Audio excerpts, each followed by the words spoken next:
India ਨੂੰ ਇੱਕ ਬਿਮਾਰੀ ਲਗਾਤਾਰ ਜਕੜਦੀ ਜਾ ਰਹੀ ਹੈ ਤੇ ਇਸ ਬਿਮਾਰੀ ਦਾ ਨਾਮ ਹੈ ਹਿੰਦੀ ਇੰਪੋਜੀਸ਼ਨ, ਮਤਲਬ ਧੱਕੇ ਨਾਲ Hindi ਥੋਪਣਾ। Kannada versus Hindi. You only want to impose Hindi on us. Now, what is the reason of? I don't know why you want Hindi. What's your problem? Kumar, a director on the KMF board, said that dairy farmers will not allow KMF to sell curd packets using the word dahi in Karnataka. Bihari गाली है, अगर बिहारी गाली है तो आओ। ये कर्नाटक दुकान में मैं काम करता हूँ, इस दुकान में काम करता हूँ और हम बिहार से, हम हिंदी वालों के साथ इतना प्रॉब्लम होता है। ਅੱਜ ਇਹ ਹਿੰਦੀ ਤਾਮਿਲ ਦੇ ਲੋਕਾਂ ਤੇ ਸਾਊਥ ਇੰਡੀਅਨਸ ਤੇ ਥੋਪੀ ਜਾ ਰਹੀ ਹੈ ਤੇ ਇਸ ਦਾ ਵੱਡੇ ਪੱਧਰ ਤੇ ਵਿਰੋਧ ਵੀ ਕੀਤਾ ਜਾ ਰਿਹਾ ਹੈ। ਸਿਰਫ ਲੋਕਾਂ ਵੱਲੋਂ ਨਹੀਂ, ਉੱਥੋਂ ਦੇ ਮੰਤਰੀਆਂ ਵੱਲੋਂ ਵੀ। ਪੰਜਾਬ ਦੇ ਵਿੱਚ ਵੀ ਤੁਸੀਂ ਕਈ ਇਨਸੀਡੈਂਟ ਦੇਖੇ ਹੋਣੇ ਕਿ ਸਕੂਲਾਂ ਵਿੱਚ ਬੱਚਿਆਂ ਨੂੰ ਪੰਜਾਬੀ ਬੋਲਣ ਤੇ ਫਾਈਨ ਲਗਾ ਦਿੱਤਾ ਜਾਂਦਾ। ਇੱਕ ਪੰਜਾਬੀ ਬੋਲਣ ਵਾਲੇ ਬੱਚੇ ਨੂੰ ਸ਼ਰਮ ਮਹਿਸੂਸ ਕਰਵਾਈ ਜਾਂਦੀ ਹੈ। ਇਹੀ ਸ਼ਰਮ ਹਰਿਆਣਾ, ਯੂਪੀ ਤੇ ਕਈ ਹੋਰ ਨਾਰਥ ਇੰਡੀਅਨ ਸਟੇਟਸ ਦੇ ਲੋਕਾਂ ਨੂੰ ਕਰਵਾਈ ਗਈ ਸੀ ਤੇ ਅੱਜ ਉਹਨਾਂ ਸਟੇਟਾਂ ਦਾ ਜਾ ਕੇ ਹਾਲ ਦੇਖ ਲਓ। ਉਹਨਾਂ ਦੀਆਂ ਜ਼ਿਆਦਾਤਰ ਲੋਕਲ ਲੈਂਗੁਏਜ ਜਾਂ ਤਾਂ ਖਤਮ ਹੋ ਚੁੱਕੀਆਂ ਨੇ ਜਾਂ ਫਿਰ ਖਤਮ ਹੋਣ ਦੀ ਕਗਾਰ ਤੇ ਨੇ ਤੇ ਉਹਨਾਂ ਲੋਕਲ ਲੈਂਗੁਏਜਸ ਦੀ ਜਗ੍ਹਾ ਅੰਗਰੇਜ਼ਾਂ ਦੀ ਬਣਾਈ ਹੋਈ ਬੋਲੀ ਨੇ ਲੈ ਲਈ ਹੈ ਤੇ ਉਸ ਬੋਲੀ ਦਾ ਨਾਮ ਹੈ ਹਿੰਦੀ। ਹਾਂਜੀ, ਸਹੀ ਸੁਣਿਆ, ਹਿੰਦੀ ਅੰਗਰੇਜ਼ਾਂ ਦੀ ਬਣਾਈ ਹੋਈ ਬੋਲੀ ਹੈ। ਇਹ ਫੋਟੋ ਦੇਖੋ, ਇਹਨਾਂ ਦਾ ਨਾਮ ਹੈ ਜੌਨ ਗਿਲਕ੍ਰਿਸਟ। ਇਹਨਾਂ ਨੂੰ ਫਾਦਰ ਆਫ ਹਿੰਦੀ ਕਿਹਾ ਜਾਂਦਾ ਤੇ ਫਾਦਰ ਆਫ ਉਰਦੂ ਵੀ ਇਹਨਾਂ ਨੂੰ ਹੀ ਕਿਹਾ ਜਾਂਦਾ। ਜੌਨ ਗਿਲਕ੍ਰਿਸਟ ਦਾ ਜਨਮ 1759 ਵਿੱਚ ਇੰਗਲੈਂਡ ਦੇ ਇੱਕ ਸ਼ਹਿਰ ਐਡਿਨਬਰਗ ਦੇ ਵਿੱਚ ਹੋਇਆ। ਪ੍ਰੋਫੈਸ਼ਨ ਵਜੋਂ ਉਹ ਇੱਕ ਸਰਜਨ ਸੀ ਤੇ ਨਾਲ-ਨਾਲ ਇੱਕ ਸੈਲਫ ਟ੍ਰੇਨਡ ਲਿੰਗੁਇਸਟਿਕ ਵੀ ਸੀ, ਮਤਲਬ ਵੱਖ-ਵੱਖ ਭਾਸ਼ਾਵਾਂ ਨੂੰ ਅਧਿਐਨ ਕਰਨ ਦੇ ਵਿੱਚ ਐਕਸਪਰਟ ਸੀ।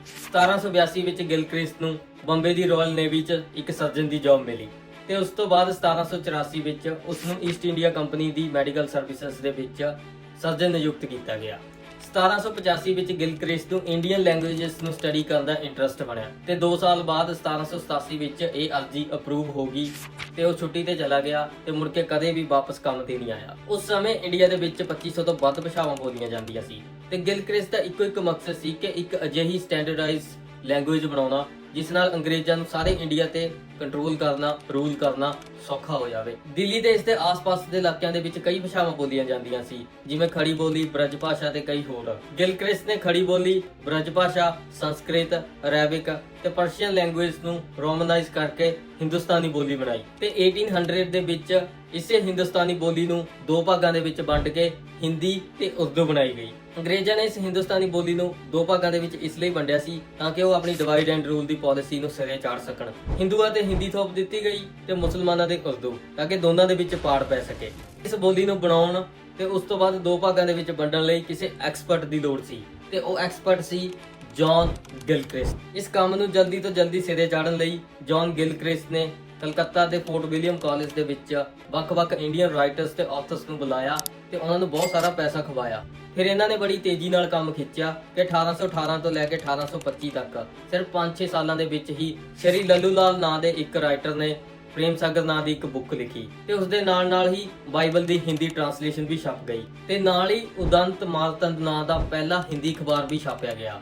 ਮਤਲਬ 5-6 ਸਾਲਾਂ ਦੇ ਵਿੱਚ ਇਹਨਾਂ ਨੇ ਹਿੰਦੀ ਬੋਲੀ ਅਫੀਸ਼ੀਅਲੀ ਯੂਜ਼ ਕਰਨ ਦੇ ਲਾਇਕ ਬਣਾ ਦਿੱਤੀ ਤੇ ਬਾਕੀਆਂ ਭਾਸ਼ਾਵਾਂ ਨੂੰ ਖਤਮ ਕਰ ਦਿੱਤਾ। ਸੰਤੋਸ਼ ਕੁਮਾਰ ਖਰੇ, ਜੋ ਕਿ ਇੱਕ ਰਾਈਟਰ ਨੇ, ਉਹ truth about language in India article ਦੇ ਵਿੱਚ ਲਿਖਦੇ ਨੇ ਕਿ ਹਿੰਦੀ ਤੇ ਉਰਦੂ 19ਵੀਂ ਸਦੀ ਦੇ ਵਿੱਚ ਕਲਕੱਤਾ ਦੇ ਫੋਰਟ ਵਿਲੀਅਮ ਕਾਲਜ ਦੇ ਵਿੱਚ ਬਣਾਈਆਂ ਗਈਆਂ 2 ਲੈਂਗੁਏਜ ਨੇ। ਇੱਕ ਹੋਰ book history of Hindi literature ਦੇ ਆਥਰ ਕੇ.ਵੀ. ਜਿੰਦਲ ਲਿਖਦੇ ਨੇ ਕਿ ਜੋ ਹਿੰਦੀ ਅਸੀਂ ਅੱਜ ਬੋਲਦੇ ਹਾਂ ਉਹ ਤਾਂ ਬਣੀ ਹੀ 19ਵੀਂ ਸਦੀ ਦੇ ਵਿੱਚ ਹੈ। ਇੱਕ ਡੱਚ ਇਤਿਹਾਸਕਾਰ ਥਾਮਸ ਦੇ ਬ੍ਰਿਜਨ, ਉਹਨਾਂ ਦਾ ਕਹਿਣਾ ਹੈ ਕਿ ਕਲਕੱਤਾ ਦਾ ਫੋਰਟ ਵਿਲੀਅਮ ਕਾਲਜ ਹਿੰਦੀ ਦਾ ਬਰਥ ਪਲੇਸ ਹੈ। ਇੱਕ ਆਇਰਿਸ਼ ਲਿੰਗੁਇਸਟ ਜਾਰਜ ਬ੍ਰਾਹਮ ਨੇ ਤਾਂ ਹਿੰਦੀ ਨੂੰ ਇੱਕ ਆਰਟੀਫੀਸ਼ੀਅਲ ਲੈਂਗੁਏਜ ਤੱਕ ਕਹਿਤਾ ਕਿ ਇਹ ਕਿਸੇ ਵੀ ਇੰਡੀਅਨ ਦੀ ਜਨਮ ਭਾਸ਼ਾ ਜਾਂ ਮਾਤ ਭਾਸ਼ਾ ਨਹੀਂ ਹੈ, ਯੂਰਪੀਅਨਸ ਦੀ ਬਣਾਈ ਹੋਈ ਇੱਕ ਨਕਲੀ ਬੋਲੀ ਹੈ। ਹੋਮ ਮਿਨਿਸਟਰ ਅਮਿਤ ਸ਼ਾਹ ਦੇ ਬਿਆਨਾਂ ਤੋਂ ਪਤਾ ਲੱਗਦਾ ਕਿ ਸੰਸਕ੍ਰਿਤ ਨੂੰ ਇੱਕ ਮਦਰ ਲੈਂਗੁਏਜ ਤੇ ਹਿੰਦੀ ਨੂੰ ਇੱਕ ਅਫੀਸ਼ੀਅਲ ਲੈਂਗੁਏਜ ਬਣਾਉਣ ਦੀ ਨਾਕਾਮਯਾਬੀ ਕੋਸ਼ਿਸ਼ ਕੀਤੀ ਜਾ ਰਹੀ ਹੈ। ਇਹਨਾਂ ਬੇਵਕੂਫਾਂ ਨੂੰ ਪਤਾ ਨਹੀਂ ਕਿ ਉਹ ਤਮਿਲੀਅਨ ਨੇ।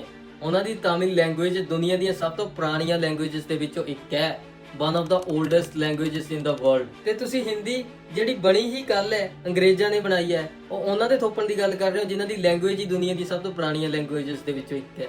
ਉਹ ਤਮਿਲੀਅਨ ਨੇ, ਅਗਲੇ ਅਣਖ ਵਾਲੇ ਬੰਦੇ ਆ। 100 ਸਾਲ ਤੋਂ ਆਪਣੀ ਬੋਲੀ ਨੂੰ ਬਰਕਰਾਰ ਰੱਖਣ ਲਈ ਸੰਘਰਸ਼ ਕਰ ਰਹੇ ਨੇ। ਕਿੰਨੀਆਂ ਹੀ ਕੁਰਬਾਨੀਆਂ ਦਿੱਤੀਆਂ ਆਪਣੀ ਬੋਲੀ ਨੂੰ ਬਚਾਉਣ ਲਈ। ਇੰਡੀਆ ਦੀਆਂ ਕਿੰਨੀਆਂ ਸਰਕਾਰਾਂ ਆਈਆਂ ਜਿਨ੍ਹਾਂ ਨੇ ਉਹਨਾਂ ਦੇ ਹਿੰਦੀ ਥੋਪਣ ਦੀ ਗੱਲ ਕੀਤੀ ਤੇ ਹਰ ਵਾਰ ਤਾਮਿਲ ਦੇ ਲੋਕਾਂ ਨੇ ਮੂੰਹ ਤੇ ਚਪੇੜ ਮਾਰੀ ਹੈ ਸਰਕਾਰ ਦੇ ਤੇ ਹਰ ਵਾਰ ਸਰਕਾਰ ਨੂੰ ਪੈਰ ਪਿੱਛੇ ਪੁੱਟਣਾ ਪਿਆ।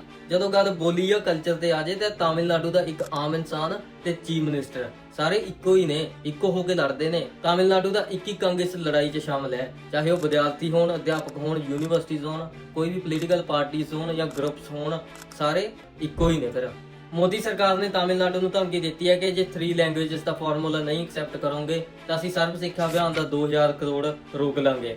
ਅੱਗੋਂ ਤਾਮਿਲਨਾਡੂ ਦੇ ਮੁੱਖ ਮੰਤਰੀ ਸਟਾਲਿਨ ਨੇ ਵੀ ਮੋਦੀ ਨੂੰ ਸਾਫ਼-ਸਾਫ਼ ਲਿਖਤਾ ਕਿ ਅਸੀਂ ਸਦੀਆਂ ਤੋਂ ਐਦਾਂ ਹੀ ਆ ਤੇ ਐਦਾਂ ਹੀ ਰਵਾਂਗੇ। ਉਹਨਾਂ ਨੇ ਕਿਹਾ ਕਿ ਸਾਡਾ 2 ਲੈਂਗੁਏਜ ਫਾਰਮੂਲਾ ਹੈ, ਤਾਮਿਲ ਤੇ ਇੰਗਲਿਸ਼, ਤੇ ਸਾਨੂੰ 3 ਲੈਂਗੁਏਜ ਫਾਰਮੂਲਾ ਨਹੀਂ ਚਾਹੀਦਾ। ਕੁੱਲ ਮਿਲਾ ਕੇ ਜਦੋਂ ਗੱਲ ਬੋਲੀ ਤੇ ਆ ਜੇ ਤਾਂ ਤਾਮਿਲਨਾਡੂ ਦਾ ਪੱਤਾ ਇਸ ਲੜਾਈ 'ਚ ਸ਼ਾਮਲ ਹੈ। ਤੇ ਸ਼ਰਮ ਆਉਣੀ ਚਾਹੀਦੀ ਹੈ ਉਹਨਾਂ ਪੰਜਾਬੀਆਂ ਨੂੰ ਜਿਨ੍ਹਾਂ ਨੇ 1966 ਦੇ ਵਿੱਚ ਹਿੰਦੀ ਨੂੰ ਆਪਣੀ ਮਾਂ ਬੋਲੀ ਲਿਖਿਆ। ਪੰਜਾਬੀ ਨੂੰ ਛੱਡ ਕੇ ਜੋ ਸਦੀਆਂ ਤੋਂ ਚੱਲੀ ਆ ਰਹੀ ਹੈ, ਅੰਗਰੇਜ਼ਾਂ ਦੀ ਬਣਾਈ ਹੋਈ 200 ਸਾਲ ਪੁਰਾਣੀ ਬੋਲੀ ਹਿੰਦੀ ਨੂੰ ਆਪਣੀ ਮਾਤ ਭਾਸ਼ਾ ਲਿਖਿਆ। ਗੂਗਲ ਤੇ ਸਰਚ ਕਰੋ ਜੌਨ ਗਿਲਕ੍ਰਿਸਟ, ਤੁਹਾਨੂੰ ਸਾਫ਼-ਸਾਫ਼ ਪਤਾ ਲੱਗ ਜੂ ਕਿ ਫਾਦਰ ਆਫ ਹਿੰਦੀ ਇੱਕ ਅੰਗਰੇਜ਼ ਹੈ, ਇੱਕ ਗੋਰਾ ਹੈ। ਅਕਸਰ ਜਦੋਂ ਅਸੀਂ ਅੰਗਰੇਜ਼ੀ ਬੋਲਦੇ ਹਾਂ ਤਾਂ ਹਿੰਦੀ ਬੋਲਣ ਵਾਲੇ ਆਪਾਂ ਤੋਂ ਟੀਚਰਾਂ ਕਰਦੇ ਨੇ, ਉਹ ਅੰਗਰੇਜ਼ ਕੀ ਔਲਾਦ, ਹਿੰਦੀ ਮੇਂ ਬਾਤ ਕਰ।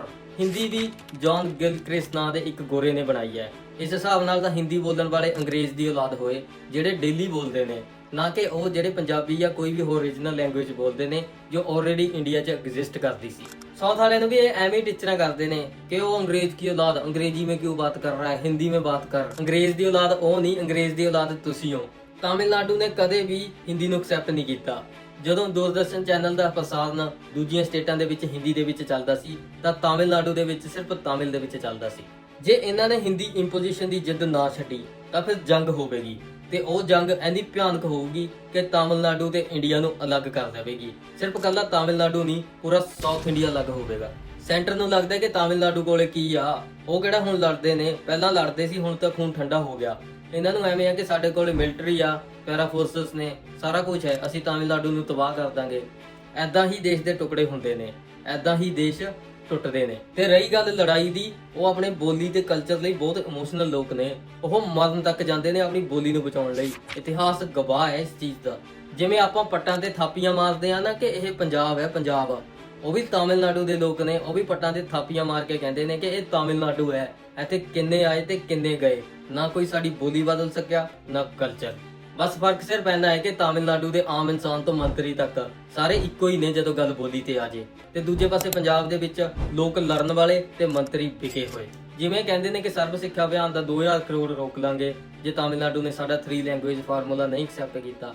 ਰੋਕ ਲਓ ਬਈ ਜੇ ਤੁਹਾਡੇ 'ਚ ਦਮ ਹੈ। ਵੈਸੇ ਵੀ ਤਾਮਿਲਨਾਡੂ ਇੰਡੀਆ ਤੋਂ ਲੈਂਦਾ ਕੁਝ ਨਹੀਂ, ਸਿਰਫ ਦਿੰਦਾ ਹੀ ਹੈ। ਜੇ ਤਾਮਿਲਨਾਡੂ ਇੰਡੀਆ ਨੂੰ 1 ਰੁਪਿਆ ਟੈਕਸ ਦਿੰਦਾ ਤਾਂ ਸਿਰਫ 27 ਪੈਸੇ ਵਾਪਸ ਮਿਲਦੇ ਨੇ, ਤੇ ਕਰਨਾਟਕਾ ਨੂੰ ਸਿਰਫ 17 ਪੈਸੇ ਵਾਪਸ ਮਿਲਦੇ ਨੇ 1 ਰੁਪਏ ਪਿੱਛੇ। ਦੂਜੇ ਪਾਸੇ ਭਿਖਾਰੀ ਸਟੇਟ ਜਿਵੇਂ ਯੂਪੀ, ਉਸ ਨੂੰ 8 ਰੁਪਏ ਮਿਲਦੇ ਨੇ। ਤੇ ਇੱਕ ਹੋਰ ਵੀ ਭਿਖਾਰੀ ਸਟੇਟ ਹੈ ਜਿਹਦਾ ਨਾਮ ਹੈ ਬਿਹਾਰ, ਤੇ ਉਸ ਨੂੰ 1 ਰੁਪਿਆ ਟੈਕਸ ਪੇ ਕਰਦੇ 7 ਰੁਪਏ 14 ਪੈਸੇ ਵਾਪਸ ਮਿਲਦੇ ਨੇ। ਇੱਕ ਪਾਸੇ ਆਪਣਾ ਹਰਿਆਣਾ ਜੋ ਬਹੁਤ ਵੱਡਾ ਦੇਸ਼ ਭਗਤ ਬਣਿਆ ਫਿਰਦਾ, 1 ਰੁਪਿਆ ਟੈਕਸ ਦੇਣ ਤੇ ਸਿਰਫ 17 ਪੈਸੇ ਵਾਪਸ ਦਿੰਦੀ ਹੈ ਸੈਂਟਰ ਇਹਨਾਂ ਨੂੰ। ਆਪਾਂ ਕਹਿੰਦੇ ਆ ਕਿ ਹਰਿਆਣੇ 'ਚ IT ਹੱਬ ਹੈ, ਡਿਵੈਲਪਮੈਂਟ ਹੈ। ਉਹ ਏਰੀਆ ਦਿੱਲੀ ਨਾਲ ਲੱਗਦਾ ਤਾਂ ਕਰਕੇ ਉੱਥੇ 4 ਬਿਲਡਿੰਗਾਂ ਖੜੀਆਂ ਨੇ।